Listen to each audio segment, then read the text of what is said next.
Hello everyone, कैसे हो आप सब। होपफुली सभी लोग अच्छे होंगे। तो क्या फ्रेंड्स, आप लोग ये जानना चाहते हैं कि इस बार 2025 में सीयूईटी एग्जाम में क्या क्या चेंजेस किया गया है, साथ ही इस बार एग्जाम किस तरीके से लिया जाएगा।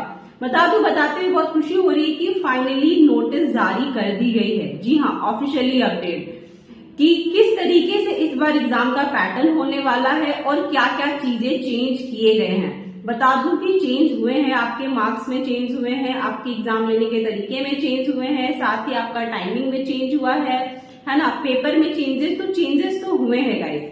वो जानना आप लोगों के लिए काफी जरूरी है और किस तरीके से एग्जाम इस बार होगा वो भी जानना जरूरी है। तो मेरी जितनी भी अभी आने वाली वीडियोस है वो सभी इन्हीं कंटेंट पे होने वाली है। तो वैसे कैंडिडेट जिन्होंने अभी तक मेरे चैनल को सब्सक्राइब नहीं किया है तो कर लीजिए, ताकि आपको मेरे वीडियोस के नोटिफिकेशन तुरंत दिख सके।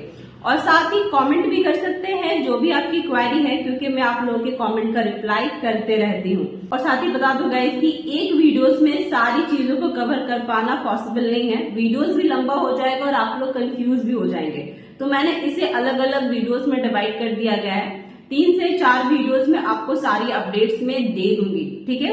और बाकी जो भी अलग अलग यूनिवर्सिटी के अकॉर्डिंग जो भी अपडेट है, किस तरीके से क्या रहेगा, वो भी आपको मेरे चैनल के थ्रू मिलता जाएगा।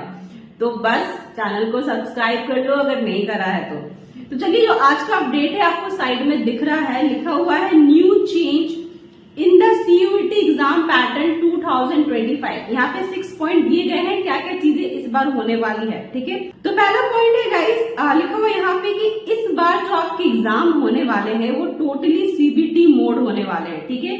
जितने भी पेपर होंगे, बता दो प्रीवियस ईयर क्या हुआ था कि कुछ पेपर आपके ऑफलाइन भी लिए गए थे, लेकिन इस बार सारे पेपर आपके सिर्फ और सिर्फ ऑनलाइन ही लिए जाएंगे, सीबीटी मोड होगा।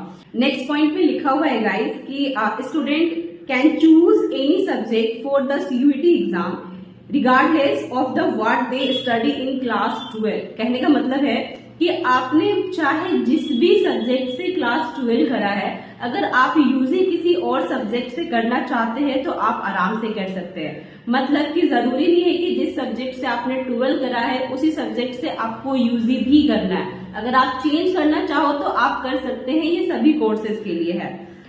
थर्ड पॉइंट में लिखा हुआ है कि student can select up to 5 subject for the common university entrance test CUET. मतलब यहाँ पे ये समझिएगा थोड़ा सा कि आप कोई भी 5 सब्जेक्ट चूज करके एग्जाम दे सकते हैं।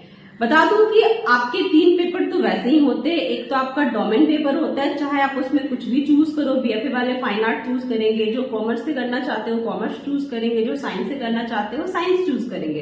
तो पहला आपका डोमेन सब्जेक्ट हो गया, दूसरा हो गया आपका लैंग्वेज पेपर जो कि कंपलसरी कर दिया गया है, और तीसरा आपका हो जाता है जनरल टेस्ट, ये भी कंपलसरी कर दिया गया है। तो ये 3 पेपर तो है ही गए। इसके साथ साथ आप और 2 पेपर चूज कर सकते हैं। मान लो आपको फाइन आर्ट का एग्जाम देना है, साथ ही आपको कॉमर्स का भी देना है और साइंस का भी देना है, तो आप ये 3 पेपर डोमेन में रख सकते हो। और उसके अलावा 2 पेपर है जीटी और लैंग्वेज, जो कि सभी डोमेन पेपर के लिए इक्वली ही काम करता है ना। बता दो जीटी लैंग्वेज सभी के लिए सेम होता है, ऐसा नहीं कि फाइन आर्ट वालों के लिए अलग होगा, कॉमर्स वालों के लिए अलग होगा या साइंस वालों के लिए अलग होगा, सबके लिए सेम होता है। तो आप डोमेन में 3 रख सकते हो और ये 2 आपके लिए, एक जीटी एक लैंग्वेज हो गया। तो इस तरह से मिला के आपके 5 सब्जेक्ट हो गए। तो आप इस तरीके से 5 सब्जेक्ट चूज कर सकते हो। 4th नंबर पे लिखा हुआ है guys, the number of the test paper has been reduced from 63 to 37। कहने का मतलब है कि आपके जो पेपर होंगे वो 63 अलग अलग पेपर से कम करके 37 अलग अलग पेपर कर दिए गए हैं। अगर प्रीवियस ईयर की बात करें तो आप 63 अलग अलग सब्जेक्ट्स के एग्जाम दे सकते थे, लेकिन अब आप 2025 में ओनली 37 अलग अलग सब्जेक्ट के एग्जाम दे सकते हैं। अब बात यहाँ पे ये आती है, अगर आपको ये जानना है कि ऐसे कौन कौन से 37 सब्जेक्ट है जिसके आप एग्जाम दे सकते हैं, तो कमेंट कीजिए, नेक्स्ट वीडियो में मैं आपको बता के अपलोड कर दूंगी। 5th पॉइंट में लिखा हुआ है guys, all CUET subject exam will be held for a total of 1 hour duration and there will be no optionally question. बता दो गाइस, ये बहुत बड़ा चेंज किया गया है।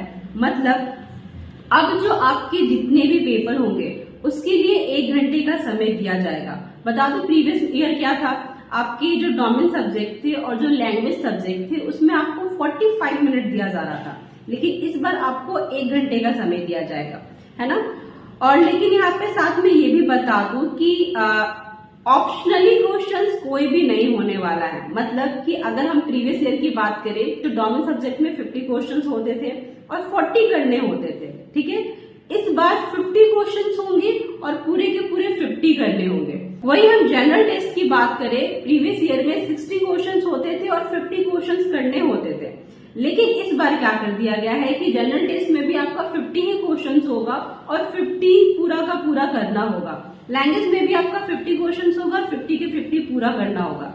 यानी सभी पेपर में आपके 50 क्वेश्चंस कंपलसरी कर दिए गए हैं, कोई भी ऑप्शनली क्वेश्चंस नहीं रहेगा और सारे क्वेश्चंस करने हैं और सभी सब्जेक्ट के लिए आपको 1 घंटे का समय दिया जाएगा। एंड लास्ट 6 नंबर पे लिखा हुआ है admission for remove subject will be based on the general aptitude test.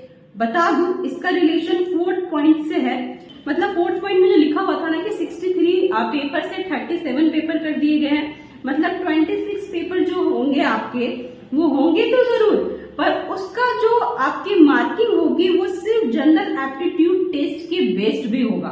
अगर आपके जो बचे हुए लेफ्ट पेपर हैं उसके एग्जाम आपको देने हैं तो उसके लिए सिर्फ आपको जनरल यानी जीटी का एग्जाम आपको सिर्फ देना पड़ेगा। अब देखो गाइस इससे क्या चेंज होगा।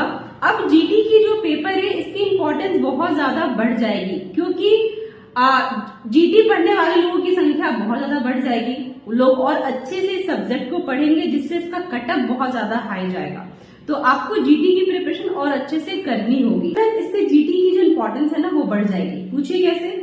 अब वो कैंडिडेट जो सिर्फ 26 सब्जेक्ट के लिए अप्लाई कर रहे हैं जिसमें सिर्फ जीटी का पेपर होगा, वो जीटी के पेपर को बहुत अच्छे से पढ़ेंगे और बहुत अच्छे से पढ़ेंगे तो उनका पेपर भी अच्छा जाएगा, जिससे कटअप बहुत हाई चला जाएगा, है ना। और इससे क्या होगा कि और भी लोग जो जीटी की एग्जाम दे रहे होंगे उनके लिए भी सेम ही कटअप रहेगा, क्योंकि जीटी का पेपर सबके लिए सेम है तो कटअप भी सबके लिए सेम ही होगा।